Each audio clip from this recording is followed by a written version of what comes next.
បាទគ្រប់នឹងជម្រាបសួរពុកម៉ែបងប្អូននៅក្នុងបណ្ដាញសង្គម Channel YouTube មកជាទីគោរពរាប់អានអញ្ចឹងថ្ងៃនេះ Channel YouTube ធម្មជាតិជាមួយនឹងជីវិតពិតដែលខ្ញុំបាទនឹងចែករំលែកបទពិសោធន៍ជីវិតពិតជាមួយនឹងការងារក្នុងវិស័យកសិកម្មដែលនិយាយអំពីដំណាំទុរេន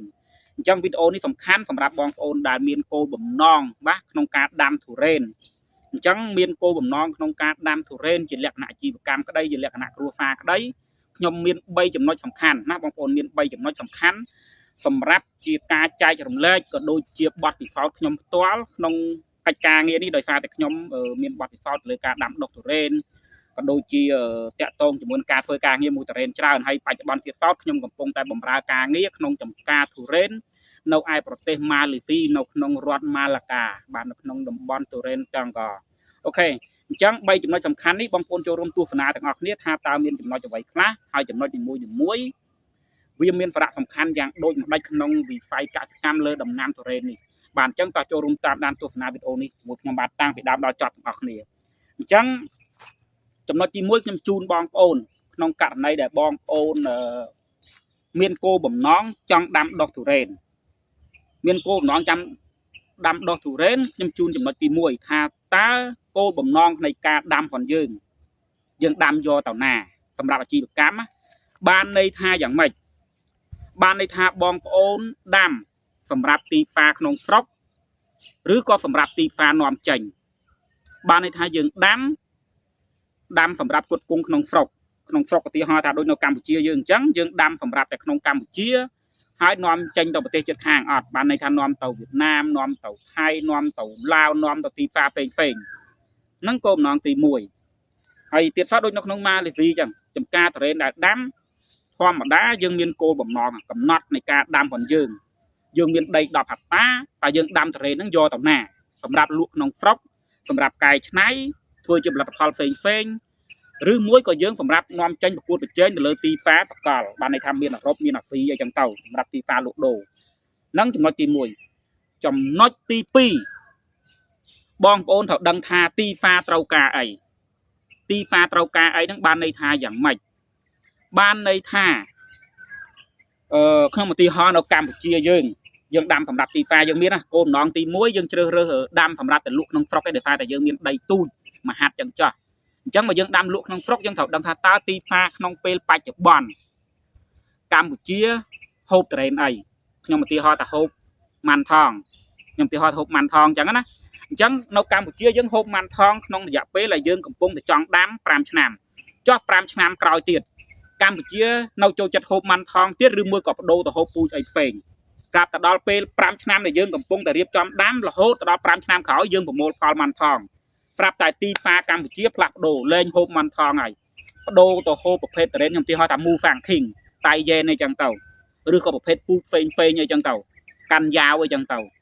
តើអញ្ចឹងបងប្អូនដាំ5ឆ្នាំនេះទុរេនប្រមូលផលប្រាប់តែអ្នកហូបគេលែងហូបគេលែងពេញនិយមទីផ្សារលែងត្រូវការម៉ាន់ថង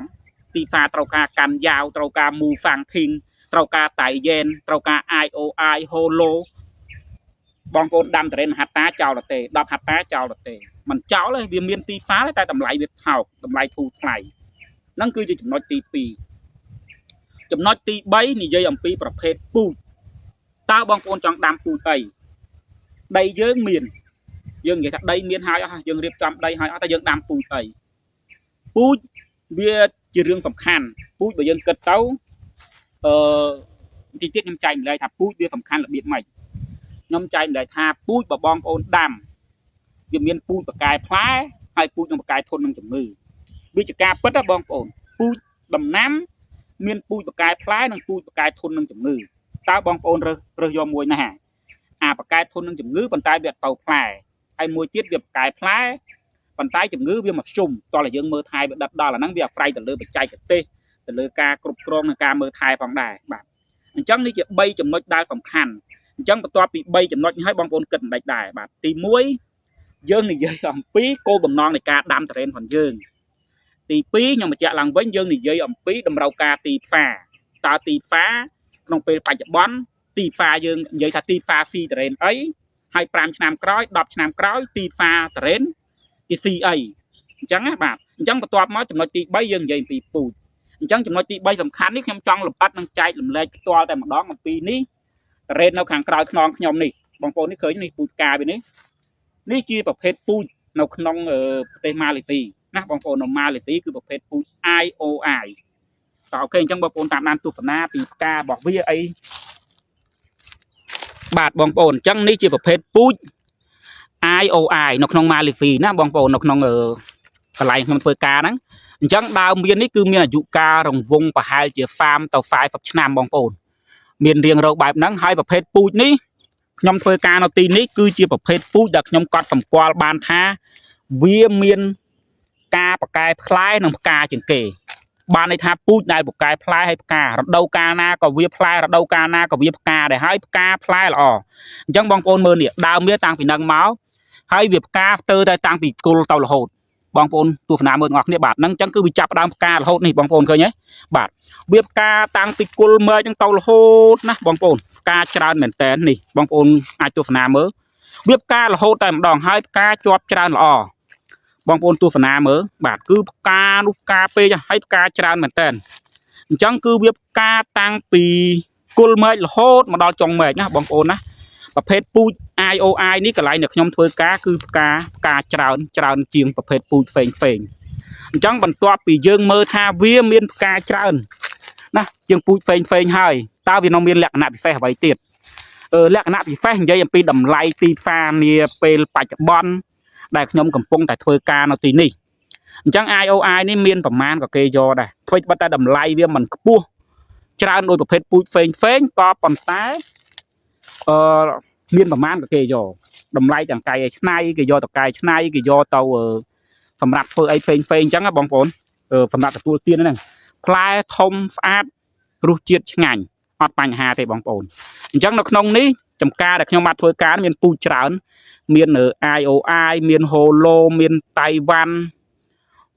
មូហ្វាំងគីមមានទូចតែវាអត់ទាន់ផ្កាបងប្អូនតែវានៅទូចអញ្ចឹងនៅទីនេះបើនិយាយពីពូជថ្លៃជាងគេតរ៉េនដែលបានថ្លៃជាងគេគឺប្រភេទតៃវ៉ាន់ឬក៏តៃយេនបានន័យថាវារៀងមានតម្លៃលើជាងគេបន្ទាប់ធ្លាក់ពីនឹងមកវាមានមូហ្វាំងគីងវាមានអីចឹងទៅប៉ុន្តែមូហ្វាំងគីងពូជវាហ្វាក្រោយនេះពូជនិយាយថាហ្វាមុនកាលពីចំនួនមុនអញ្ចឹងប្រភេទពូជដែលបងប្អូនជ្រើសរើសដូចខ្ញុំបញ្ជាក់ក្នុងវីដេអូមុនអញ្ចឹងនិយាយអំពីតម្រូវការទីផ្សារបើទីផ្សារត្រូវការបងប្អូនដាំទៅអត់ខុសទេបាទដាំទៅគឺអត់ខុសទេប៉ុន្តែបើសិនជាទីផ្សារអត់ត្រូវការហើយ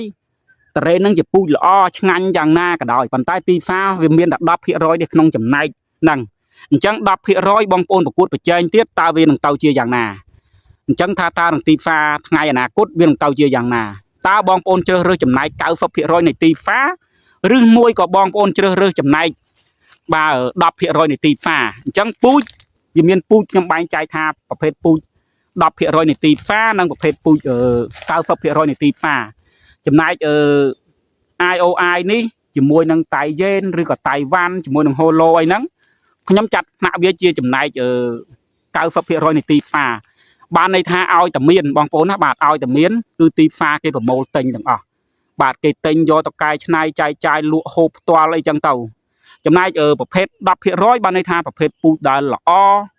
ស្អាតខ្លាំងតម្លៃថ្លៃទីផ្សារប្រកួតប្រជែងខ្ពស់ប៉ុន្តែវាត្រូវការទាំងបច្ចេកទេសការថែទាំការដឹកជញ្ជូននិយាយទៅរឿងរ៉ាវច្រើនតាក់ទងជាមួយវាហើយទីផ្សារវាចង្អៀតអ្នកហូបបានន័យថាមានចំនួនកំណត់បងប្អូនយល់ទេបានន័យថាឥឡូវខ្ញុំឧទាហរណ៍ថាតរ៉េនកវាជាតរ៉េនថ្លៃតរ៉េនថ្លៃអញ្ចឹងអ្នកហូបដែលមានតម្លៃថ្លៃមនុស្សវាមានចំនួនកំណត់អញ្ចឹងបានន័យថាខ្ញុំឲ្យឈ្មោះវាថាទីផ្សារ 10% ចំណែកអា 90% ទៀតបានន័យថាអ្នកល្មមក៏ញ៉ាំបានហូបបានប៉ាល់ពីហូបទៅគេយកទៅកែច្នៃធ្វើអីផ្សេងអញ្ចឹងទៅបាទអញ្ចឹងបងប្អូនមើលតទៅទៀតនេះថាប្រភេទពូជ IOI បងប្អូនឃើញទេការជ្រែកមើលទាំងអស់នេះសូម្បីតែដើមវាអន់ប៉ុណ្ណឹងបងប្អូនឲ្យដើមអន់ណាក៏វាផ្កាពេញនេះបងប្អូនមើលដើមនេះបានអត់មានស្លឹកទេប៉ុន្តែបងប្អូនមើលផ្កាណាសក្បោះនៅខាងលើទាំងអស់ហ្នឹងគឺជាផ្កាទុរេនណាបងប្អូនផ្កាទុរេនប្រភេទ IOI ហ្នឹងហើយបងប្អូនមើលដើមវាអាយុកាលកាន់តែចាស់ក៏វានៅតែផ្លែនៅតែផ្កា ឲ្យបងប្អូនប្រមូលផលបានរាល់ឆ្នាំប៉ុន្តែខ្ញុំនិយាយអំពីតៃយេនៅទីនេះឬក៏តៃវ៉ាន់វាផ្ទើបងប្អូនបានន័យថាផ្ទើអត់សូវផ្លែទេអត់សូវផ្លែអត់សូវផ្កាហើយផ្កាវាក៏វារៀងតិចដែរអញ្ចឹងបើនិយាយពីបរិមាណលក់វិញជារៀងរាល់ឆ្នាំ